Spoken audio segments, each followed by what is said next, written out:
Iran और Israel की टक्कर और बढ़ेगी या नहीं, इसका फैसला पुतिन के हाथों में नजर आ रहा है। डोनाल्ड ट्रंप तो इजराइल से बहुत ज्यादा खफा हैं, लेकिन ईरान को रूस से कई बड़े हथियार मिल सकते हैं। ईरान के विदेश मंत्री से मुलाकात के बाद पुतिन ने अपनी एक ऐसी मिसाइल का जिक्र किया है जिससे अमेरिका और नेटो बहुत ज्यादा घबराते हैं। इजराइल के बैगल शेवा में हुआ मिसाइल अटैक, देखिए इस हमले की चर्चा पूरी दुनिया में हो रही है। सीज फायर से कुछ मिनट पहले हुए इस हमले ने नेतन्याहू से लेकर डोनाल्ड ट्रंप तक सबको चौंका दिया। इजराइल का तेल अवीव, अशदोद, जियोन नेसा और हाइफा जैसे शहरों का हाल पहले ही वायरल है। क्या ईरान अब इससे भी खतरनाक मिसाइलों से खुद को लैस करने जा रहा है? ये कयास इसलिए क्योंकि ईरान के विदेश मंत्री से मिलने के बाद पुतिन ने एक मिसाइल का नाम लिया है जिसका खौफ नेटो और अमेरिका में पहले से फैला हुआ है। इसीलिए ईरान और इजराइल के बीच सीज फायर की सबसे बड़ी वजह पुतिन और उनकी ऑरेशनिक मिसाइल को बताया जा रहा है। क्या सीज फायर के बाद भी युद्ध तेज हुआ तो ईरान रूस की ऑरेशनिक मिसाइल से हमला करने को तैयार हो रहा है? पुतिन से भी ज्यादा अब ऑरेशनिक मिसाइल का डंका बज रहा है। ईरान के विदेश मंत्री के साथ पुतिन की मीटिंग ने ऑरेशनिक वाला अलार्म बजा दिया है। क्या ऑरेशनिक का खौफ अब पश्चिम एशिया में सबसे बड़े युद्ध की शुरुआत करने वाला है? उधर राष्ट्रपति व्लादिमीर पुतिन का दावा है कि रूस की नई मध्यम दूरी की मिसाइल ऑरेशनिक का बड़े पैमाने पर उत्पादन जारी है। इस मिसाइल ने युद्ध में खुद को साबित किया है। वहीं नौसेना को नए जंगी जहाज और पनडुब्बियां मिलेंगी जिसमें बहुत ही सटीक हमला करने वाले हथियार होंगे। पुतिन ने तेल अवीव पर हुए ईरान के मिसाइल अटैक देखे हैं। पुतिन जानते हैं कि ईरान अब तक इस युद्ध में करीब 600 मिसाइल दाग चुका है। तेल अवीव, हाइफा, बैगल शेवा में हुए धमाकों को देखने के बाद आखिर पुतिन ने ऑरेशनिक मिसाइल का जिक्र क्यों किया? पुतिन का सिग्नल सवाल उठा रहा है कि क्या रूस अब ईरान को अपनी ऑरेशनिक मिसाइल देने वाला है? क्या ईरान की एरोस्पेस फोर्स अब पुतिन की ऑरेशनिक को लॉन्च करने की तैयारी कर रही है? ये मिसाइल जहां वार करती है उस जगह को 4000 डिग्री सेल्सियस में जला डालती है। ये मिसाइल परमाणु बम नहीं, लेकिन उससे कम भी नहीं। ये पुतिन की 4000 डिग्री वाली भट्टी कही जाती है। सीज फायर टूटने का मतलब है ईरान और इजराइल का युद्ध तेज होगा और फिर सबसे खतरनाक हथियार एक दूसरे पर दागे जाएंगे। ऑरेशनिक का इस्तेमाल पुतिन यूक्रेन पर कर चुके हैं और इसका वॉरहेड जहां गिरता है वहां कुछ बाकी नहीं रहता। ऑरेशनिक एक हाइपरसोनिक मिसाइल है। यह आवाज से 10 गुना रफ्तार से हमला करती है, यानी 12,000 किलोमीटर प्रति घंटे से भी ज्यादा। इसकी रेंज 5000 किलोमीटर है।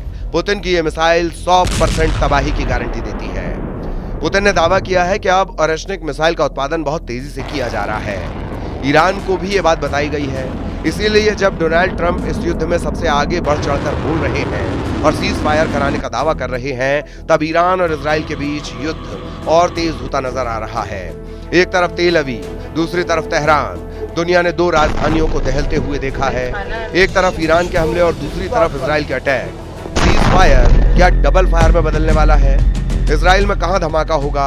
कौन सी मिसाइल गिरने वाली है? इसे लेकर इजराइल का मिसाइल ट्रैकिंग रडार सिस्टम अब एक बड़े शून्य में जाता हुआ नजर आ रहा है, क्योंकि ईरान ने अपनी सबसे खतरनाक मिसाइल से इजराइल को दहलाया है। इजराइल का दावा है कि ईरान ने हाल ही में 4 तरह की मिसाइल फायर की। इसमें सबसे खतरनाक फताह 1 और खैबर शिकर मिसाइल शामिल है। इसमें कद्र और इमाद मिसाइल भी शामिल है। फताह हाइपरसोनिक मिसाइल की रेंज 1400 किलोमीटर है। खैबर शिकन मिसाइल की रेंज 1450 किलोमीटर है। कद्र मिसाइल की रेंज 2000 किलोमीटर तक है और इमाद की रेंज 1700 किलोमीटर है। इजराइल पर हुए ताजा हमलों में इन्हीं मिसाइलों ने तबाही मचाई है। तेल अवीव से लेकर हाइफा और अशदोद से लेकर बीर शीबा और शेफाल जैसे छोटे शहरों पर अटैक तेज हो चुके हैं। इसमें कोई शक नहीं है कि ईरान में सर्वोच्च नेता अली खामेनी और राष्ट्रपति पेजेश्कियान की सरकार इजराइल और अमेरिका के टारगेट पर रही है और अब भी है। ट्रंप सोशल मीडिया पर पोस्ट कर चुके हैं कि अगर ईरान की मौजूदा सरकार मेक ईरान ग्रेट अगेन नहीं कर सकती तो उसे क्यों नहीं बदल जाना चाहिए। मतलब साफ है कि डोनाल्ड ट्रंप ने चुनाव जीतने के लिए अमेरिका में मांगा फॉर्मूला अपनाया है और अब वो ईरान में मीगा फॉर्मूला लागू करना चाहते हैं। लेकिन क्या इतना आसान है? नेतन्याहू के साथ मिलकर ट्रंप ने बेशक ईरान के परमाणु अड्डों पर दुनिया के सबसे खतरनाक बम की बारिश की हो, लेकिन ईरान भी बराबर इजराइल को चैलेंज दे रहा है। इजराइल में ईरान की मिसाइल ऐसे गिरी है जैसे आसमान से बिजली गिरती है। कोई नहीं जानता कि ईरान की बैलिस्टिक मिसाइल कहां गिरेगी और इस बात को इजराइल की सेना भी मान चुकी है। इजराइल की सेना ने कहा है कि हाइफा पर मिसाइल अटैक के दौरान सायरन इसलिए नहीं बजा क्योंकि उसके डिफेंस सिस्टम में तकनीकी दिक्कत थी, बल्कि उनका सिस्टम ईरान की मिसाइल का पता लगाने में नाकाम रहा। मतलब साफ है कि इजराइल का मिसाइल डिफेंस सिस्टम अब ईरान के मिसाइलों को रोकने में फेल साबित हो रहा है। इजराइल और ईरान के युद्ध में सीज फायर नहीं बल्कि डबल फायर के खतरे ने यूरोप को भी डबल टेंशन दे दी है। फ्रांस ने इजराइल से अपने नागरिकों को निकालने के लिए सेना का विमान भेजा। पहले ग्रुप में 160 फ्रांसीसी नागरिकों को वापस पेरिस ले जाया गया। इजराइल में फ्रांस के करीब 2.5 लाख नागरिक रहते हैं, जबकि काउंसलर लिस्ट में 1 लाख फ्रांसीसी नागरिकों के नाम है। जाहिर है कि युद्ध तेज होने का खतरा खत्म नहीं हुआ है बल्कि बढ़ता जा रहा है। रूस के विदेश मंत्री भी मान रहे हैं कि सीज फायर के बाद डबल फायर के हालात बन चुके हैं। रूस के विदेश मंत्री का कहना है कि हम इस समझौते का स्वागत तभी करेंगे जब इस पर अमल होगा, लेकिन इसकी घोषणा के बाद इजराइल और ईरान के बीच हमलों की खबर आने लगी। इजराइल और ईरान के युद्ध में ताजा हमले बता रहे हैं कि दोनों की सेनाएं अपनी रणनीति बदल रही हैं। इजराइल में 48 घंटों के अंदर मिसाइल तो कम गिरी, लेकिन उनकी कामयाबी का रेट नेतन्याहू और उनकी सेना के हौसले पस्त कर सकता है। खामेनेई का फोकस इस वक्त इजराइल पर है, क्योंकि अमेरिका ने एक तरह से अब इस युद्ध से खुद को अलग कर लिया है। ईरान ने कतर पर मिसाइल दागकर अमेरिका से बदला लेने का ऐलान किया और फिर इजराइल पर अपनी मिसाइलें तान ली हैं। अगर ईरान को रूस से ऑरेशनिक मिसाइल मिलती है तो ये नेतन्याहू के लिए बहुत बुरी खबर मानी जाएगी, क्योंकि ट्रंप के सख्त शब्द बता रहे हैं कि वो इजराइल के तेवर से खुश नहीं है। सीज फायर से पहले भी और सीज फायर के ऐलान के बाद भी ईरान और इजराइल में तनाव बरकरार है। इजराइल के शहरों पर किसी भी वक्त अटैक का सायरन बजने लग सकता है।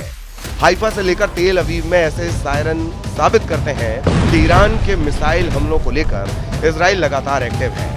लोग फौरन करीब के शेल्टर में पनाह लेते हैं। अंडरग्राउंड मेट्रो स्टेशन ऐसी सबसे बड़ी जगह बन चुकी है जहां ज्यादा से ज्यादा लोग फौरन छुपने के लिए पहुंच जाते हैं। इसलिए अगले 24 घंटे ईरान और इजराइल के युद्ध को लेकर बहुत गंभीर होने जा रहे हैं। ईरान और इजराइल दोनों इसकी बार बार गारंटी दे रहे हैं, लेकिन अमेरिका ने इस युद्ध से किनारा कर लिया है, जबकि पुतिन ने ऑरेशनिक मिसाइल का जिक्र करके बता दिया है कि ईरान अकेला नहीं है।